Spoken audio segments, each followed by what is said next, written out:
Keep going. What do you... That was my coffee. You got a good sound. Thank you, but... Keep going. What is that, a quarter? Do you know any Fog Hat? No. You know BTO? What does that stand for? Wait, you're young. How about Hanson? Heard of them? Yes, I remember Hanson. Yeah, Hanson. Oh, I'm not a guy who's taking requests and looking for money. I'm not a street musician. Well, I've given you at least 50 cents. Well, you ruined my coffee, which was more expensive than Play. 50 cents. Play, peasant. What? Ow! I don't want to... Play. What song? What song do you want to play? What song do you want me to play? Are you Jason Ritter? Take a sip from your soul on a metaphysical milkshake. So, man, I'm super sorry about that. I didn't know who you were. Oh, that's totally fine. It was a little weird that you did force me to play several songs, though, after you figured it out. You know, I had given you some money, so, you know, it's a give and take. Thanks, Aaron. Thank you, Thanks so Aaron. much. Okay, we're good? We're good? Ladies and gentlemen, welcome back to Metaphysical Milkshake. I haven't done one of these shows in a very long time, and look, I have a beard now. I've got a very exciting young guest, Jason Ritter. So, Jason, you may or may not know this, but this is a magical van. We can go anywhere you want to go. Why don't we go to the Amazon rainforest? I love it. Oh, it's so beautiful. Look at that. That is... We're safe in here, right? We're gonna be okay. Okay, I forgot of all the dangerous things. It's a dangerous and beautiful place. Dangerously Yes, beautiful. Dangerously beautiful. Speaking of dangerously beautiful, who are you? What are you about? Thank you for saying that. That is the Your correct pronunciation. father was John Ritter, Yes. television's beloved star John Ritter, who passed away, unfortunately, many years back. Mm-hmm. But then you're a third-generation performer. Tex Ritter, Yep. cowboy Tex Ritter, Cowboy Tex Ritter. was your grandfather. Do you play music too? I do play music, remember? I played it right outside. I wouldn't call that Okay, that's not music technically. Fine, no, that's true. No, I don't really play music. It's a hobby for me. Do you know any cowboy Tex Ritter songs? Yeah, I know a whole bunch. Not forsake me, oh my darling. Don't worry, I'm not gonna forsake you. On this our wedding day. This is our wedding?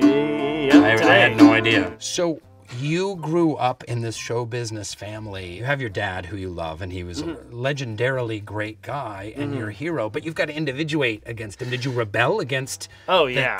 the nicest television father of all time? Oh yeah, for sure. So you were like, you dad to John Ritter? I never said. Did you do like a James Dean? Did you punch him like in Rebel Without a Cause? I never quite did that either. It was a subtle rebellion. Your dad passed away, and how did that affect your spiritual outlook on life? You know, it makes you sort of be forced to reckon with some of the bigger questions about what happens afterwards and do things happen for a reason. The biggest thing that sort of helped me through that was sort of switching my perspective from it feeling like I had been reading a great book and all of a sudden I had seen that the last 10 chapters had been ripped out and I was like, what? That's not fair. I was enjoying that. And instead just tried to enjoy it as if that was the whole story and to find the beauty in that and go back to the old chapters instead of just feeling robbed of the chapters that I didn't get. Did you feel super angry? Or did you angry at God, angry at the universe? I never was angry. For instance, you know, like my parents had gotten divorced and I had my little issues or whatever, and my girlfriend at the time, her father had an illness that affected his mental health, and she was unable to talk to him about the things that they had, and so she was always kind of on me about like, talk to your dad, he's alive as well, fix it, you know, and I was going, I have time. This was before he passed. This was before he passed. I Like called a year him, before? like a Years? year, yeah.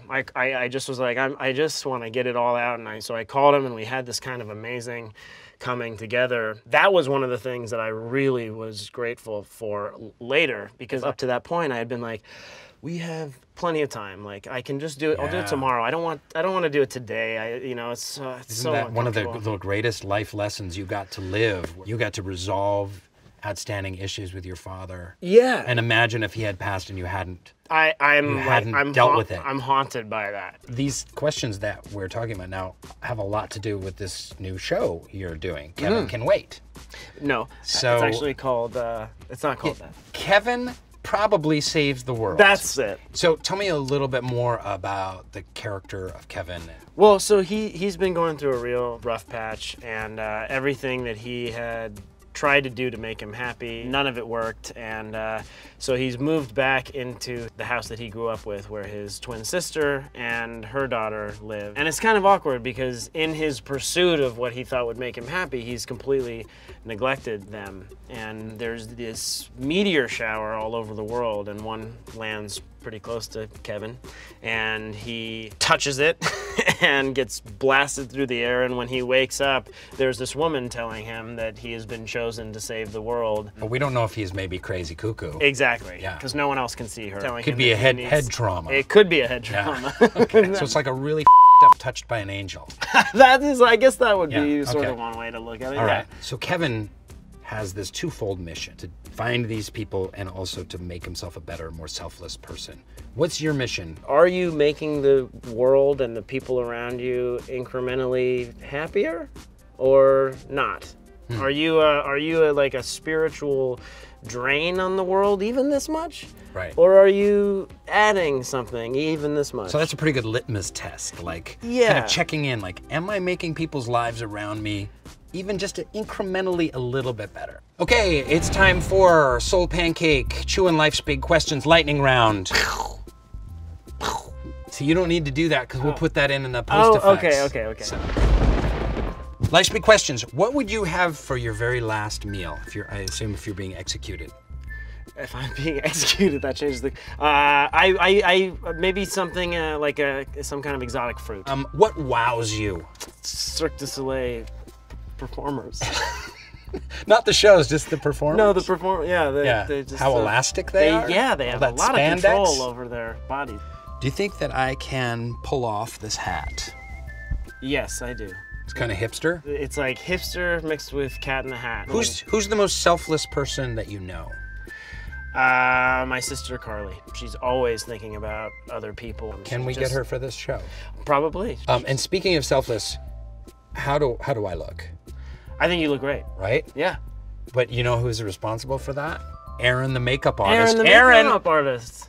Come in here. Now, we're gonna turn the tables and we're gonna pay it forward. We're gonna make you look extra beautiful in the same way you put powder on us and made us look pretty. I'm gonna do some contouring. Oh, good. Contouring is really important. Accentuate the cheekbones.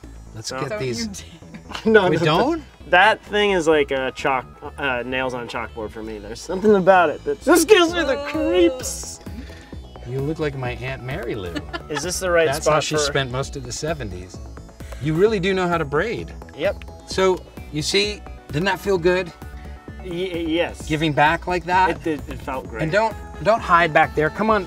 Just let everyone see just how beautiful we were able to make you. So thank you so much. This has been so great talking to you. Thanks so much for tuning in. Make sure to check out Kevin Probably Saves the World on ABC. That's the American Broadcasting Company. That is right? the American Broadcasting Company. And that's starting October 3rd at 10 p.m. Yes, it certainly is. Thanks for being on our show, and please subscribe to our channel by clicking on his face. Clicking on my face? They're gonna click on your face. Does that hurt? It's not gonna hurt. Are you sure? Just okay, do it hold quick. still. Do it quick. Hold still. Do it quick, because the anticipation is the hardest part. 3, 2, 1, just... Wait along. Can you yodel? Can you do cowboy yodel? Nope.